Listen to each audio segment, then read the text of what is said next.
आज पिछड़ों का आरक्षण छीना है, कल दलितों की बारी हो सकती है। उनको धोखा दिया जा रहा है। आने वाली नस्लों को भी गुलाम बनाने का षड्यंत्र चल रहा है। सत्ता से बेदखल करने की भी साजिश है। चुनाव को ये फेस नहीं करना चाहते। नमस्कार, आदाब, सत श्री अकाल, जय भीम, जोहार। मेरा नाम है नवीन कुमार।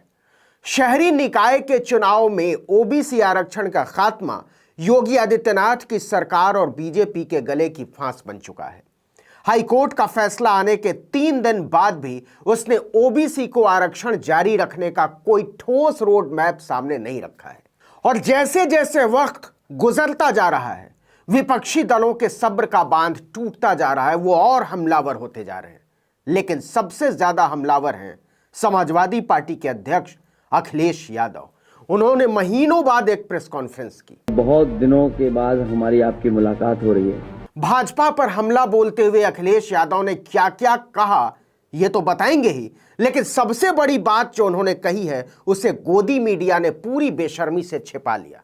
आपको भनक तक नहीं लगी होगी। अखिलेश यादव ने सीधे सीधे कहा कि सवाल आरक्षण का नहीं है, सवाल लोकतंत्र का है। आरक्षण को खत्म करके लोकतंत्र को खत्म करने का षड्यंत्र चल रहा है। सुनिएगा कैसे। ओबीसी समाज का आरक्षण खत्म करके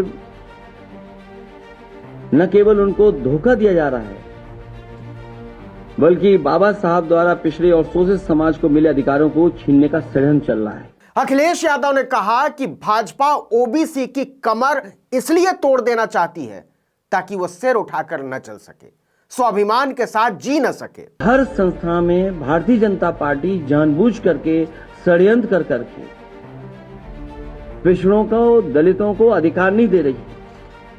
ओबीसी समाज का आरक्षण खत्म करके ओबीसी समाज के आने वाली नस्लों को भी गुलाम बनाने का षड्यंत्र चल रहा है। यह बहुत बड़ा बयान है कि भाजपा पिछड़ों को गुलाम बनाने की रणनीति पर काम कर रही है। आरएसएस का हिंदू राष्ट्र जो है वो असल में ब्राह्मण राष्ट्र की बात करता है, और यह ब्राह्मण राष्ट्र हमेशा से वर्ण व्यवस्था का कट्टर हिमायती रहा है। अखिलेश यादव ने सीधे कहा कि आप पिछड़ों को फिर से हजारों साल पीछे धकेल देना चाहते हैं। ओबीसी, दलित, उनका आरक्षण छीन करके उनकी आने वाली नस्लों को हजारों साल पीछे धकेलने का भी षड्यंत्र और साजिश सरकार कर रही है। लेकिन बात केवल इतनी ही नहीं है। समाजवादी पार्टी के अध्यक्ष ने यह कहकर हंगामा मचा दिया कि पिछड़ों के आरक्षण को खत्म करने पर बात रुकने वाली नहीं है। हमें सरकार पर भरोसा नहीं है। असल में वो चुनाव से भाग रही है, जनता से भाग रही है, और ये देश के लिए एक भयावह स्थिति है। सरकार पे भरोसा नहीं है, और सरकार न केवल आरक्षण पे भेदभाव कर रही है, बल्कि चुनाव से भी भागना चाहती है। चुनाव को ये फेस नहीं करना चाहते, क्योंकि वो जानते हैं कि जनता के सामने अगर वो जाएंगे तो जनता बुरी तरह इन्हें हरा देगी। किस चुनाव की तरफ इशारा कर रहे हैं अखिलेश यादव? केवल शहरी निकाय चुनाव, या फिर वो 2024 की बात कर रहे हैं, या फिर वो आने वाले विधानसभा चुनावों की बात कर रहे हैं? क्या वो कहना चाहते हैं कि भाजपा एक तानाशाही की तरफ देश को ले जाना चाहती है? इसे उन्होंने साफ तो नहीं किया, लेकिन उन्होंने ये जरूर साफ साफ कहा कि देश एक क्रांति की कगार पर खड़ा है। उस कगार पर समाज को पहुंचा दिया कि रिजर्वेशन के लिए भी एक रेवोल्यूशन हो जाए। भाजपा को लग रहा होगा कि हाईकोर्ट के फैसले के नाम पर वो ओबीसी रिजर्वेशन के खात्मे को पचा ले जाएगी, लेकिन यहां तो बवंडर मच गया है। आज पिछड़ों का आरक्षण छीना है, कल दलितों की बारी हो सकती है। इन समाजों का आरक्षण खत्म करके समाजों को सत्ता से बेदखल करने की भी साजिश है। ऐसे तीखे आरोपों से बीजेपी सहम उठी। 4 दिनों में ही उसकी पहचान के साथ पिछड़ा विरोधी तमगा लगने लगा है, और अगर यह सिलसिला यहीं नहीं रुका तो 2024 का उसका रास्ता मुश्किल हो सकता है। उत्तर प्रदेश में और दिल्ली की सरकार ये पिछड़ों के वोटों से बनी सरकार है, और इन दोनों सरकारों में पिछड़ों के लिए कोई जगह नहीं है। इसके बाद अखिलेश यादव सीधे सीधे योगी आदित्यनाथ के पीछे पड़ गए। उन्होंने चुनौती देते हुए कहा कि अगर भाजपा, नरेंद्र मोदी और मुख्यमंत्री योगी आदित्यनाथ की नीयत साफ है तो फिर इतने बड़े मुद्दे पर विधानसभा का सत्र क्यों नहीं बुलाते? किस बात से डर रहे हैं सदन का सामना करने में? मैं सरकार से कहूंगा कि सदन बुला करके उन्हें बहस करनी चाहिए।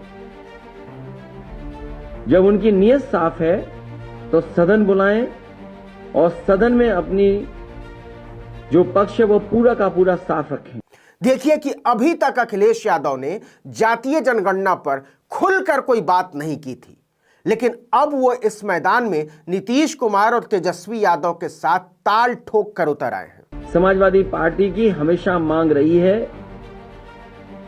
कि जातीय जनगणना हो, जातीय जनगणना कराई जाए। बिना जातीय जनगणना कराए किसी को हक और सम्मान नहीं मिल पाएगा।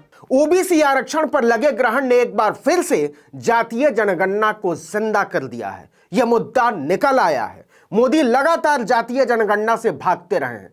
केंद्र सरकार सुप्रीम कोर्ट में लिखित में दे चुकी है कि वो इसके पक्ष में नहीं है, नहीं हो सकता है। नतीजा ओबीसी रिजर्वेशन की हकमारी के तमाम गड़े मुर्दे फिर से उखड़ आए हैं। चाहे वो 69,000 शिक्षक भर्ती हो, उत्तर प्रदेश लोक सेवा आयोग के ओर से खंड शिक्षा अधिकारी, सभी विश्वविद्यालय, टेक्निकल यूनिवर्सिटी है जिसकी लगातार जांच चल रही है, एसटीएफ जांच कर रही है, उसमें इतने बड़े पैमाने पर घोटाला है जिसकी हम और आप लोग कल्पना नहीं कर सकते। अखिलेश यादव ने कम से कम 5 बार कहा कि भाजपा के राज में दलितों पिछड़ों के अधिकार सुरक्षित नहीं है और शहरी निकाय चुनाव में ओबीसी आरक्षण का खात्मा केवल शुरुआत है।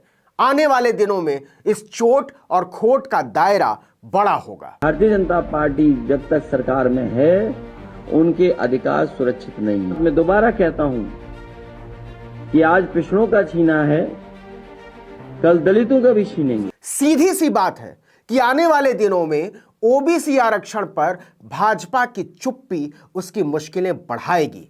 विपक्ष के हमले तेज होंगे और अगर कहीं यह विपक्षी एकता का फेविकोल बन गया तब तो 2024 में चुनाव का नजारा बहुत बदला हुआ नजर आएगा।